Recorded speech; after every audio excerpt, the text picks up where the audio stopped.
여러분 안녕하십니까? 사이언스 투데이입니다. 어제보다 기온이 뚝 떨어져 추위 대비 잘 하셔야겠습니다.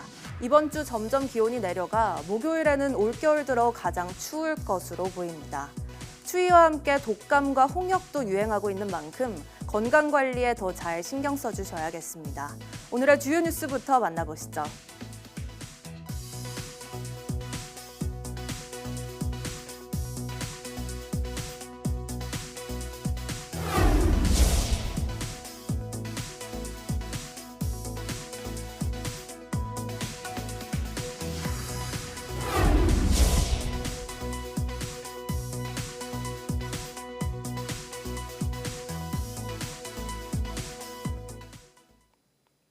오늘부터는 한파에 대비해야겠습니다. 서울 기온이 오늘과 내일 영하 6도, 목요일에는 영하 12도까지 떨어지면서 올겨울 최강 한파가 찾아올 전망입니다. 서해안에는 최고 40cm에 달하는 폭설이 예고됐습니다. 정혜윤 기자의 보도입니다. 이번 주 날씨가 또 한 번 급변하겠습니다. 우리나라 북쪽 상공에서 강한 한기가 남하할 전망인데 주 중반에는 한기의 강도가 무려 영하 40도에 육박할 것으로 보입니다. 한파의 영향을 받는 경기와 강원도에는 영하 12도 이하의 추위가 예고되며 한파특보가 내려졌습니다. 그 밖의 지방도 추워지겠습니다. 서울은 오늘과 내일 영하 6도, 목요일에는 영하 12도까지 떨어져 올겨울 들어 가장 추울 것으로 보입니다. 특히 찬바람이 강해 체감온도는 영하 20도에 육박하겠고 서울에는 첫 한파특보가 내려질 가능성이 있습니다. 그 밖의 지방도 강한 한파가 주말 오전까지 이어질 것으로 보여 도로 결빙은 물론 수도 계량기 동파 사고가 우려됩니다. 대륙고기압이 강하게 확정하는 가운데 차가운 북서풍이 한반도로 밀려오며 이번 주 전국적으로 강한 추위가 이어지겠고 한파특보도 확대 가능성이 있습니다. 수도관 동파 등 시설물 관리에 각별한 주의가 필요합니다. 최강 한파 속에 서해안 등에는 지난 초겨울 폭설과 비슷한 정도의 큰 눈이 예고됐습니다. 기상청은 지형적인 영향을 받는 전북 지역에 목요일까지 사흘간 최고 40cm 이상의 많은 눈이 내리고 충청도와 울릉도 독도에도 10에서 30cm의 큰 눈이 예상된다고 밝혔습니다. 찬 북서풍의 영향으로 해상에서 발달한 눈구름대가 유입되며 7일 화요일부터 9일 목요일까지 전라권을 중심으로 최대 40cm의 많은 눈이 예상됩니다. 비닐하우스 등 시설물 관리에 각별한 주의가 필요합니다. 기상청은 서해안에는 이번에도 무겁고 강한 눈이 단시간에 집중되며 시설물 피해 가능성이 커질 수 있다며 사전 시설물 점검에 만전을 기해달라고 당부했습니다. YTN 정혜윤입니다. 어제는 중국발 스모그 때문에 전국 대부분의 초미세먼지 농도가 나쁨 수준으로 치솟았는데요.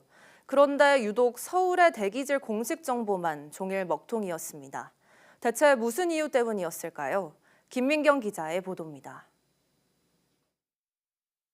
서풍을 타고 한반도로 들어온 중국발 스모그에 대기 정체까지 겹쳐지면서 서쪽 지역을 중심으로 한때 초미세먼지 농도가 세제곱미터당 100마이크로그램 안팎까지 치솟았습니다.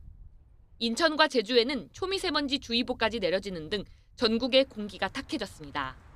서울 하늘은 마치 짙은 안개가 낀 듯 뿌옇게 변했습니다. 월드컵 대교에서 바라본 가까운 월드컵 경기장조차도 미세먼지로 인해 흐릿하게 보입니다. 그런데 이상하게도 서울은 종일 대기질 정보를 확인할 수 없었습니다. 환경부의 실시간 대기 환경 정보 시스템 에어코리아에 들어가니 다른 지역은 전부 초미세먼지 수치가 뜨는데 서울만 먹통입니다. 대기 측정망이 고장난 겁니다. 대기 환경 통합 관제 시스템이 이 서버하고 스토리지가 에러가 났거든요. 수집된 데이터가 외부로 표출이 돼야 되는데 그게 안 된 상태였거든요. 뿌연 하늘에 마스크를 써야 하나 고민하던 시민들은 미세먼지가 얼마나 심한지 알 수 없으니 불안하고 답답합니다. 보니까 측정 불가라고 좀 뜨는 것 같긴 하더라고요. 아기를 키우는 입장에서 미세먼지에 좀 민감한 부분이 있는데 좀 염려되는 부분이 있는 것 같죠. 하늘이 흐려가지고 별 좋지 않네요. 알고 있으면 더 좋은데 모를 때는 답답함을 많이 느끼죠. 동일 공기질이 악화한 채로 대기정보 시스템 통신 서버는 무려 10시간 넘게 지난 오후 5시쯤에야 복구됐습니다. 그러나 서울시 보건환경연구원은 구체적인 에러 이유를 찾고 있다고 밝혀 언제든 이런 문제가 반복될 수 있다는 게 더욱 문제입니다. 정확한 원인 분석과 재발 방지 대책 마련이 시급해 보입니다. YTN 김민경입니다. 새해 초부터 미국과 유럽에도 거센 눈보라가 몰아쳐 교통망이 마비되는 등 피해가 속출했습니다. 특히 10년 만에 폭설이 내린 미국에선 곧바로 강력한 한파가 이어질 것으로 예고돼 비상이 걸렸습니다. 보도에 유투건 기자입니다. 한 치 앞도 내다보기 힘들 만큼 거센 눈보라가 몰아치고 있습니다. 캔자스에서 뉴저지까지 미국 중부에서 동부에 이르는 거대한 지역이 최악의 눈폭풍에 휩싸였습니다. 10년 만에 폭설이 내린 가운데 일부 지역의 적설량은 최고 35cm에 이르렀습니다. I've lived here pretty much all my life, off and on, but no, I don't remember anything like this in a minute. 주마다 수백 건의 교통사고가 접수됐고 주요 고속도로가 잇따라 폐쇄됐습니다. 항공기 운항도 큰 차질을 빚어 수천 편이 결항됐습니다. 여러 주가 비상사태를 선포한 가운데 생필품 사재기가 벌어지기도 했습니다. 눈폭풍에 이어서 강력한 한파까지 들이닥칩니다. 기상당국은 북극 안기를 감싸고 있는 북극 소용돌이가 남쪽으로 처지면서 당분간 강추위가 이어질 것으로 예보했습니다. 일부 지역에선 수은주가 영하 18도까지 내려가고 가장 남쪽인 플로리다도 영하권에 머물 전망입니다. 한파 속 대규모 정전 사태도 우려되고 있습니다. This is the type of ice that would weigh down your tree limbs and power lines and cause some problems. 주말 사이 영국과 독일 등 유럽 북부 지역에도 폭설이 내리면서 항공 대란이 벌어졌습니다. 특히 영국 북부에는 최고 40cm의 폭설이 내려 리버풀과 맨체스터 공항이 일시적으로 폐쇄되고 일부 철도 노선의 운행이 중단됐습니다. YTN 유통원입니다. 중국 북부 내륙에서 규모 4.8의 지진이 발생했습니다. 큰 피해는 없었는데 공포에 질린 주민들의 탈출 행렬이 이어졌습니다. 그 이유가 뭘까요? 베이징 강정규 특파원이 보도합니다. 갑작스런 진동과 함께 진열대에서 물건이 쏟아지고 가게 손님은 물론 주인도 줄행랑을 칩니다. 아이를 끌어안고 집 밖으로 뛰쳐나간 엄마. 아파트 계단엔 떨어진 타일이 어지럽게 깨져 있습니다. 수업을 받던 학생들은 일제히 책상 밑에 숨었다가 진동이 멈추자 교실 밖으로 대피합니다.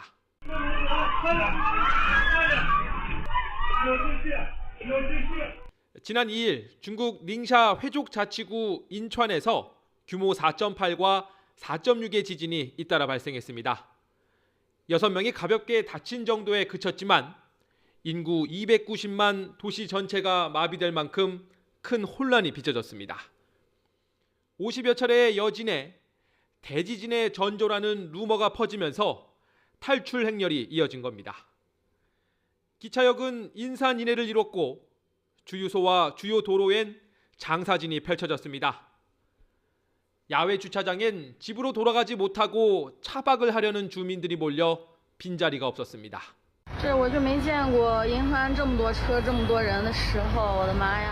지진 당국은 과학적 근거 없는 소문이라며 진화에 나섰지만 공포는 쉽게 가라앉지 않았습니다. 8级地震发生仅过去不到300年，该区域积累的能量尚不足以发生一次大地震。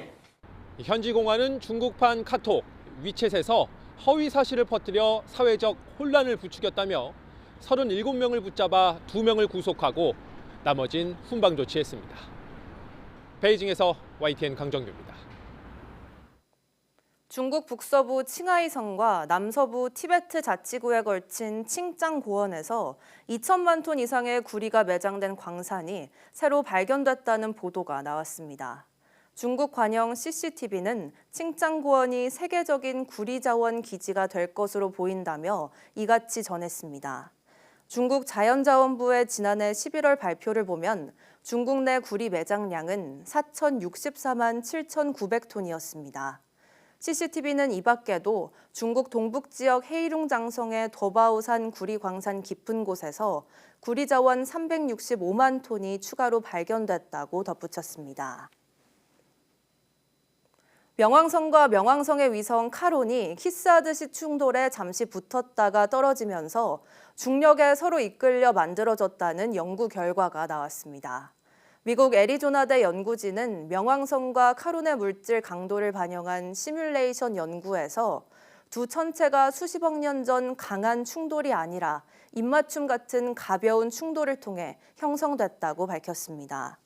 연구진은 키스와 포획이라고 명명한 이 과정에서 원시 명왕성과 카론은 원래 물질과 상태를 거의 온전히 보존하고 살아남았다며 이는 카론이 명왕성만큼 오래됐을 수 있다는 점을 시사한다고 설명했습니다.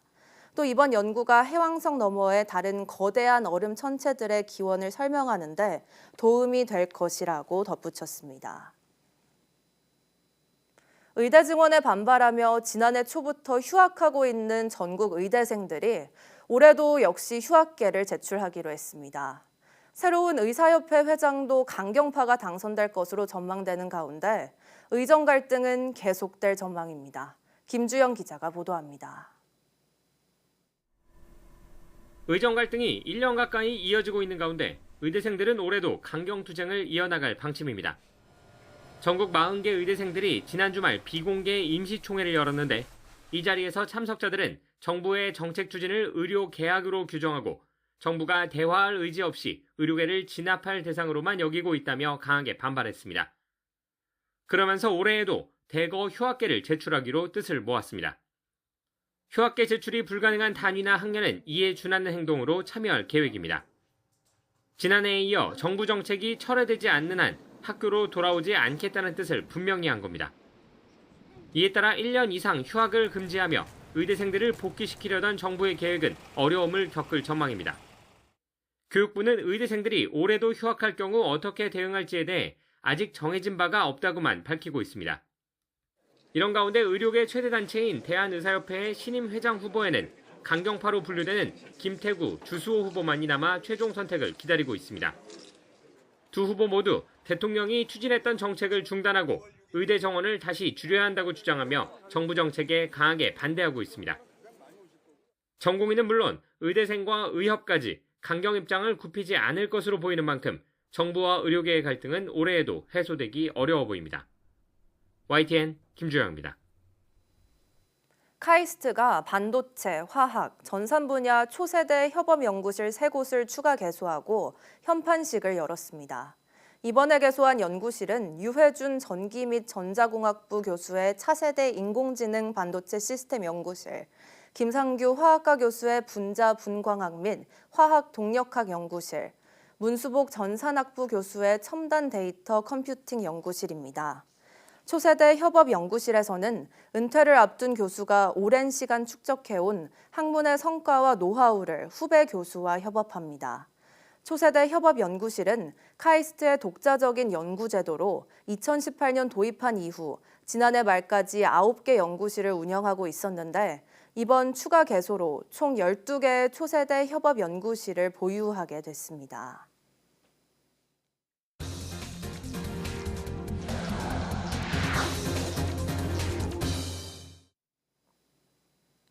최상목 대통령 권한대행이 제주항공 여객기 참사 유가족들이 심리회복을 할 수 있도록 통합심리지원단을 꾸리기로 했습니다. 또 중소기업 경영인이나 소상공인 희생자들을 위해 대출금리를 내리거나 유가족들을 위해 대출 만기를 연장하는 등 각종 대출 지원도 이어갑니다. 오늘 아침에 나온 중대본 회의 주요 내용 직접 들어보겠습니다.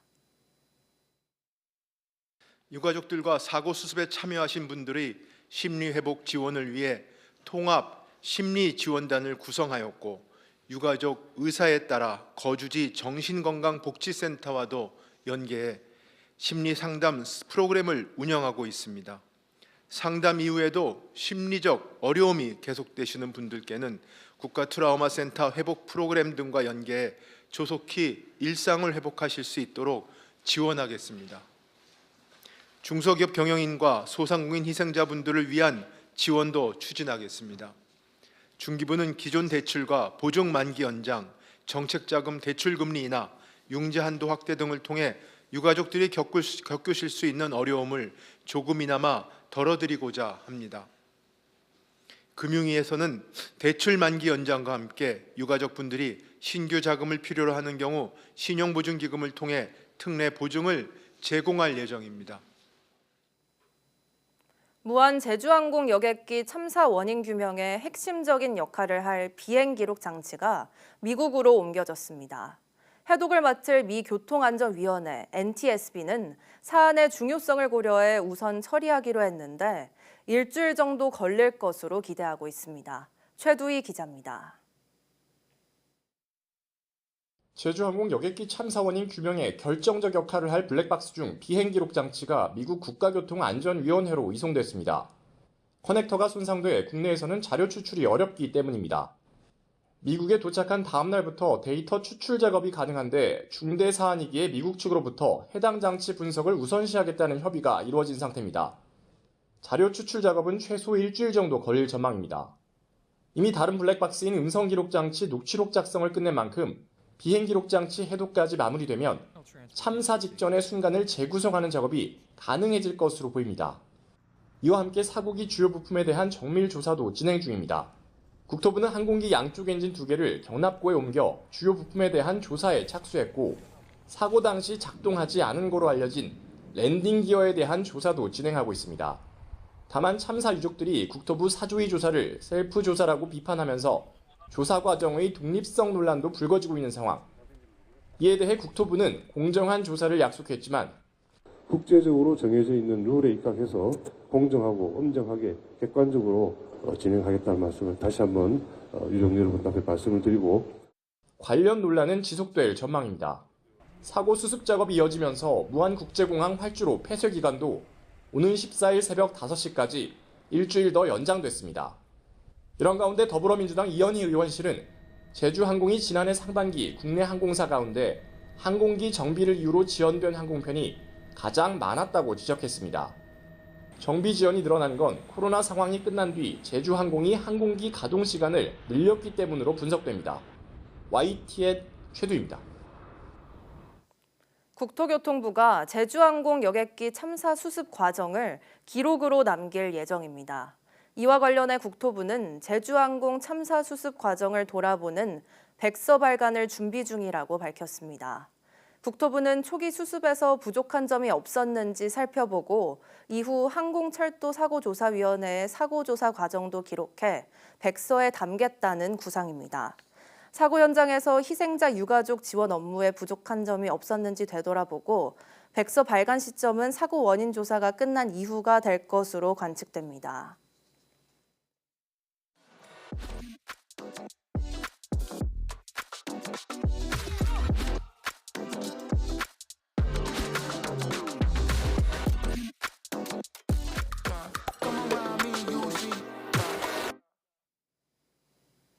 세계 최대 가전정보기술 전시회 CES 2025가 우리 시간으로 내일 새벽 미국 라스베이거스에서 개막합니다. 올해 CES의 주제는 다이브인, 몰입으로 다양한 산업 분야가 첨단 기술로 뛰어든다는 의미가 담겼습니다. 지난해에는 AI 기술이 각 산업 분야에 어떻게 이용되는지 방향을 제시했다면 올해는 AI 기술이 실생활에 스며든 모습을 확인할 수 있을 전망입니다. 올해 CES에는 전 세계 160개국 4,500여 기업이 참여해 역대 최대 규모를 기록한 가운데 우리나라도 삼성전자와 LG전자, SK그룹을 비롯해 중소 스타트업까지 1,030여 기업이 참여합니다. 개막 하루 전인 오늘은 AI 시대를 이끌고 있는 엔비디아 젠슨 황 최고 경영자가 8년 만에 기조연설에 나서기로 해 이목이 쏠리고 있습니다. 또 SK그룹 최태원 회장과 개인적인 친분이 있는 것으로 알려진 가운데 젠슨 황과 최 회장과의 만남이 성사될지도 관심입니다. 최근 중국 해커들에게 침입당한 것으로 확인된 미국 이동통신사 규모가 계속 늘어나고 있다고 현지 언론이 보도했습니다. 하지만 중국은 미국이 제기한 사이버 공격 의혹을 전면 부인하며 허위사실 유포라고 반발했습니다. 김지영 기자가 보도합니다. 월스트리트저널 등 미국 언론들은 중국 해커들에 의해 버라이즌, AT&T, T-모바일 등 미국 3대 통신사를 비롯해 9곳의 네트워크가 뚫렸다고 보도했습니다. 앞으로 조사 진행 상황에 따라 더 늘어날 가능성도 있다고 분석했습니다. 해커들은 미국 보안업체인 포티넷의 통신 장비나 네트워크 업체 시스코 시스템즈의 중계 장치 등 인프라의 취약점을 노려 통신망에 침투한 것으로 보입니다. 기본적인 보안 장치인 다단계 인증 보호가 이루어지지 않은 관리 계정을 탈취해 10만 개가 넘는 중계 장치의 접속 권한을 얻어낸 사례 등이 조사로 드러났습니다. 이런 방식으로 중국 해커 그룹은 100만 명이 넘는 사용자의 데이터에 접근했고 이 가운데는 정부 고위 관계자의 통화 내용도 포함됐습니다. 트럼프 미 대통령 당선인과 해리스 부통령의 대선 캠프 관계자들도 이들의 표적이 됐다고 월스트리트저널은 전했습니다. 미 연방수사국 FBI 등의 조사 결과에선 이미 중국 해커들이 공항이나 발전시설 등의 전산망에 침투해 있는 것으로 드러났습니다. We are closely tracking the incident. We're working to identify actions to mitigate the future risks to U.S. government networks. 하지만 중국은 사이버 공격 의혹을 전면 부인하며 오히려 미국이 허위 사실을 유포해 제재에 나섰다고 반발했습니다. 甚至发起对华非法单边制裁，中方对此坚决反对，将采取必要措施维护中方的合法权益。 중국의 부인에도 불구하고 해커들은 이제 미중 파워게임의 최전선에 나서는 군사 전력으로 변모했음을 보여주는 사례라고 월스트리트저널은 지적했습니다. YTN 김지영입니다. 미국에서 고병원성 조류 인플루엔자 감염자가 처음으로 숨졌습니다.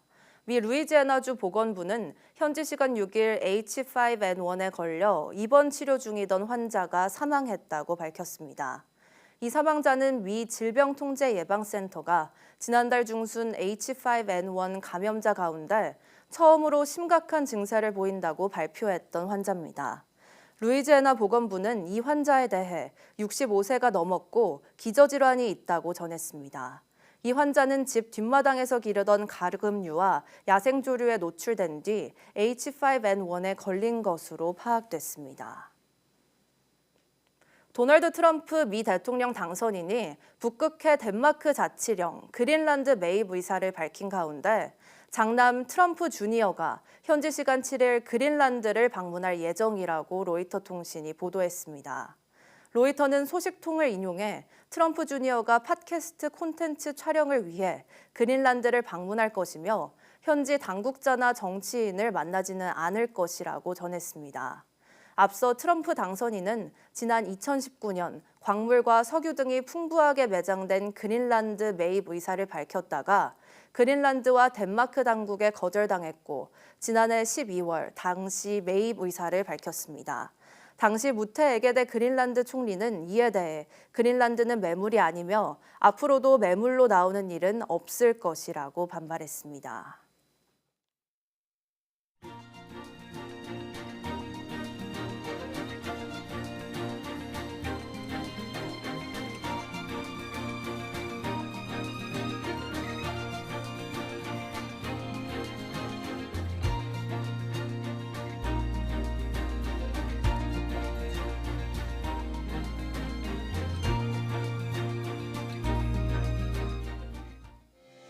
(1월 7일) 오전 사이언스 투데이 마칩니다. 오후 뉴스도 많은 시청 바랍니다. 시청해주신 여러분 고맙습니다.